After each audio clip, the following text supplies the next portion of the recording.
Third day of Bloodstock, and I'm backstage talking to Boecklin from the band DevilDriver. How's it going, sir? Great, man. Just got here, doing some interviews and played in like probably 3 hours. Get a little food in me, and I look forward to it. We've never played this shit before, so let's get it on. So you've literally just arrived straight into the press circuit? Yeah, I got off. I actually had time just to shave my head. It's looking good.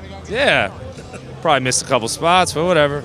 Yeah, we literally pulled in and started going for it. Excellent. As you say, you're playing in a few hours up on the main stage. What do you think it's going to be like up there? Have you had any time to sort of suss out the festival at all? Or are you going up there blind, just seeing what happens? I have no clue. I have not even looked at the stage yet. So yeah, going in blind. Excellent. Have you heard anything about Bloodstock previously? No, other than it's like kind of growing to be kind of like a smaller nostalgic festival, kind of just more hardcore, I guess.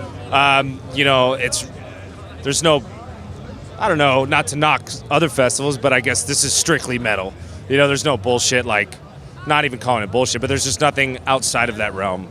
There's no pop or you know, you wouldn't find, correct me if I'm wrong, I don't know, you know, like Rise Against You or something. Great band, or, you know, but like, you know what I mean?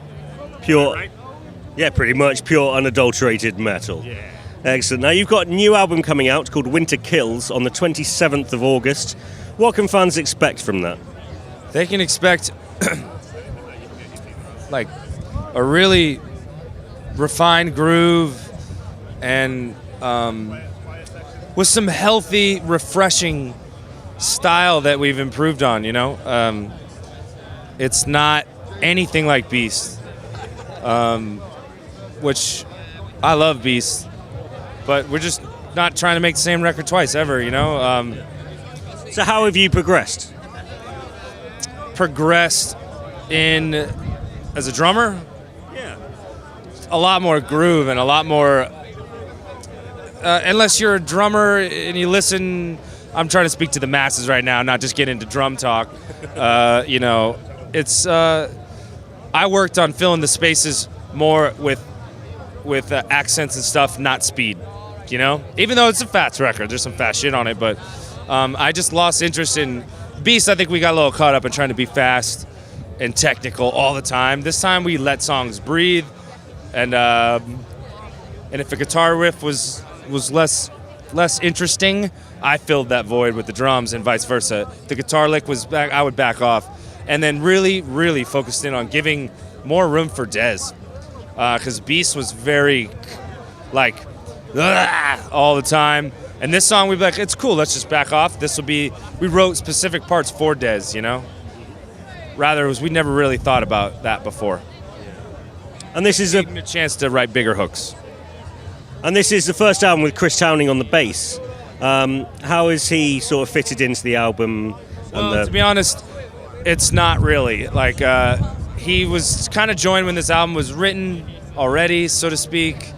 And you know, being a new member, it's like kind of like next time around, it's going to be more like Chris Towning and what his effect on the band has been. You know, this time around it's like, okay, we just dealt with the previous member leaving. Like, let's get this one up ourselves. You know, like instead of throwing some thing into the mix that we weren't sure about, but now, you know, we're sure, but we just felt it wasn't the right time yet for envelop a new style into the band.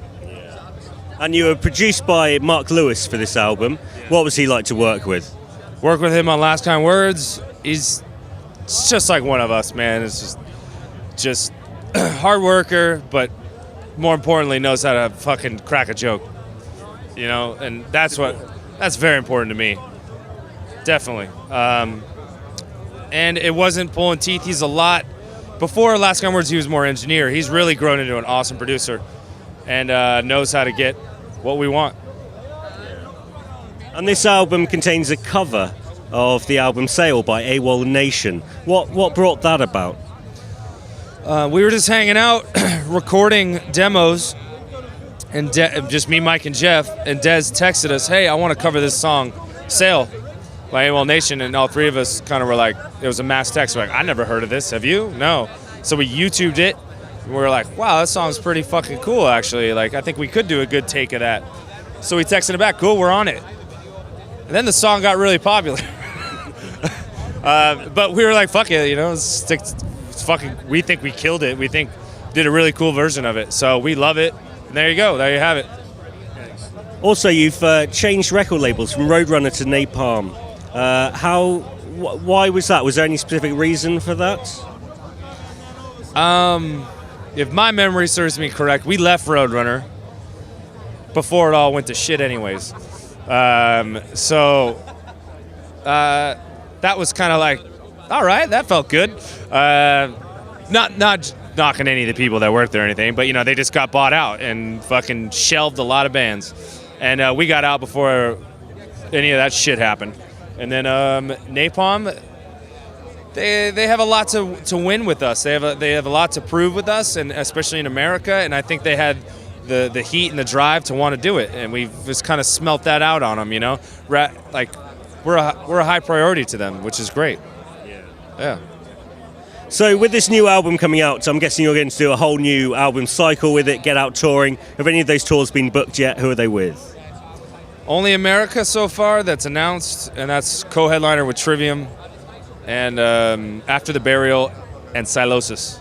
Nice. So we will be coming here. I mean, we did this small little festival run, like 2 weeks or whatever it is, but we'll be doing a headliner, if not a co-headliner, if not a killer main support slot, like at some point, as soon as we can. I'll go back in time a little bit, and you probably had this question quite a lot, so I'm sorry, but you recorded for a live DVD that hasn't yet materialized. Is there any news on that? Is anything happening with that? Back in 2008, shot in Detroit? Saw Detroit. That never happened. Was it never even shot? Yeah, there was talks of it. We made the DVD. We were close. We made the DVD like that would have been whatchamacallit, the kind of the history of the band.